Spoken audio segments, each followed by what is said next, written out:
Hello, welcome back to my channel, or if this is your first time at my channel, thank you. My name is Lisa Johnson. I'm a certified life coach. I am here for the 50-year-old and over crowd. Your time is not past. I am here for those that you're procrastinators. You overthink, overanalyze, and then you get frustrated and put it aside. I'm here for you. I am most definitely here for those that are ready to walk into their calling and their purpose. Today I want to do a video on, I'm going to look at my notes because this one, I'm looking at some scriptures in the Bible, but this is working your purpose. 6 things that you must do in order to reach your goal. The first one is get around like-minded people who are for your vision. They will help you.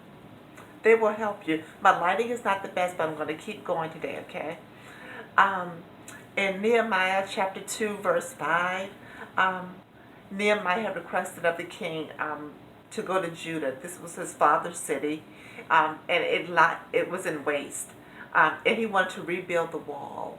And in verse 13, he got permission. And when he got there, he saw that the wall was broken down, that the gates were consumed with fire, it says. So in Nehemiah chapter 4, verse 6, he builds the wall. And he has help.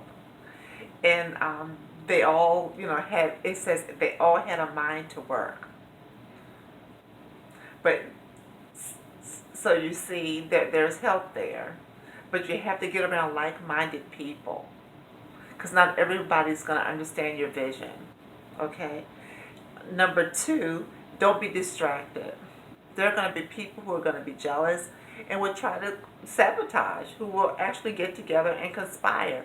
This would also happen in Nehemiah chapter 4, verse 7. Sanballat and Tobias heard that the breaches were being made, the walls were coming together, and said they conspired to come and fight against them, to hinder them.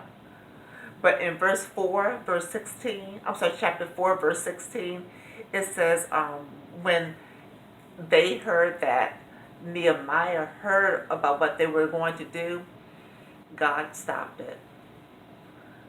God just completely, it says that God brought their counsel to naught. And then after that, you know what they did, Nehemiah? He and his crew, they got back to working. They didn't skip a beat. They went back to working. So don't get distracted. Stay focused. God's got your back. That's number 2. Number 3, have a resolve that you will complete it. Because you will be talked about. You may be misunderstood. And this is taken from Noah in the Bible. Genesis chapter 6, verse 14. It says, God told Noah to make an ark, to build an ark. Go for wood, and he gave him all the specifics. And then in Genesis 5, verse 32, it says, and this is for my over 50 crowd, you guys, and I have a special place in my heart. Noah was 500 years old. And it took him almost over 100 years. So can you imagine him building this ark and people walking by looking at him thinking that he's crazy? Like, what is, and it was huge, the cubics and the square footage that God gave him was huge. Read that. It's in Genesis chapter 6, verse 14. But Noah had a resolve, and he kept on building. And he built the ark, and God did exactly what he said he was going to do. The flood came, and destroyed the people because God was not pleased. But Noah had a resolve. Number 4, be bold and courageous and have the right perception. Perception is everything. So don't fear the opposition if God has promised you. So in Numbers chapter 13, verse 30, when God told Moses to get 12 of the people. They had just come out of Egypt, and God says, get 12 of them and go into Canaan to spy out the land. I'm going to bless them now. They've come out of Egypt. I want to bless them and give them land. Well, out of the 12, only 2, Caleb and Joshua, they were like, we're well able. We can do this thing. But the 10, they said, oh no, we're like grasshoppers in these people's eyes. They're giants there. We can't do this. And this is again for my 50-year-old and over crowd. Caleb was, gosh, how old was he? Caleb was, he was older. I think at that time when it started, he was 45 years old. And he was like, we're well able. He said, as a matter of fact, let's go possess it now. So while the others were murmuring and complaining, Caleb's like, let's do this thing. Let's go possess it now. We can overcome them. And they all agreed that the land was flowing with milk and honey. They even brought back these big, huge grapes to show that the land was prosperous. So what God had to do, he allowed those people to die off, those that murmured and complained. And so 45 years later, so now Caleb is 85 years old. In verse Joshua chapter 14 and 10, it says Caleb is now 40 score and 5 years old. So he's 85 years old. In verse 12 it says. But you know what he said? Give me my mountain. And I love what he goes on. He talks about, I'm still strong. I'm as strong as I was some 45 years ago. So give me my mountain. If I got to fight, I'll fight. And I love this because in Numbers, he got his mountain. Joshua is now the leader. Moses had passed away, and he got his mountain. So stay focused, be bold, be courageous, have the right perception, because it says Caleb had another spirit is what it says. So read that. I'm giving you these scriptures because I want you to, it's not my opinion, this is the word of God, and I want you to see that this is what you do when you're working towards your purpose.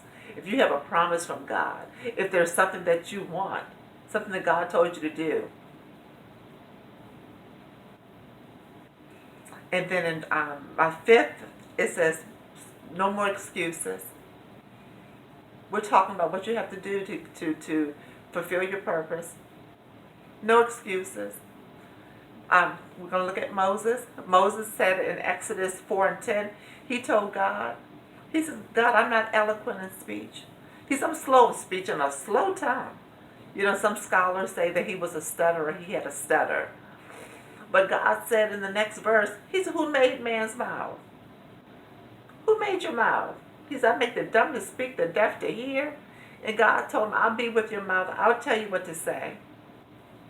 So if you have some deals that you have to make, or if God's called you to be a leader, but you're making excuses and saying, I can't do this, I can't speak well, God said, I'll tell you what to say. So out with that excuse. And then number 6, the last one, I want to look at Jonah. And this is in the book of Jonah. Jonah has his own book. In chapter 1, in the quality that you can't have, you can't be a runner. R-U-N-N-E-R. You can't be a runner. When things get hard, when things get tough, if there's something that you want to do that you don't want to do, there's a part of everybody's job. It's just like, I don't want to do that part.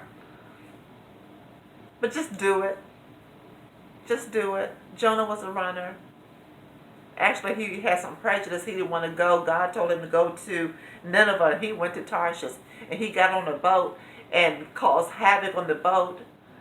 And the people had to throw him overboard. He said, just throw me overboard. I'm the reason that you guys are having all this commotion on the boat. The sea was, the wind, the sea, everything. And so they had to throw him overboard. So your running not only affects you, it affects others. So just go ahead and do it and get it over with. So whatever part of your job that you don't like, just do it. Nobody likes every part of their job. So follow those 6 principles. I just want to come on there. These are the qualities that you have. So hope you have pen and paper. I love to have that pen and paper. So number 1, get around like-minded people who share your vision. They'll help you. Number 2, don't be distracted by any jealousy of people trying to conspire against you. God's got your back. Number 2, have a resolve to complete it, because you maybe talked about it and misunderstood. Number 4, be bold, courageous, and have the right perception. Number 5, no excuses. No excuses. Moses gave him a list. Number 6, don't run. You have to have those 6 qualities because they're going to come up. They're going to come up. So have that resolve, okay? I just want to come on real quick and just give you those 6. And I will see you tomorrow. Have a great day. Don't forget to subscribe, share, like, and I will see you. Bye.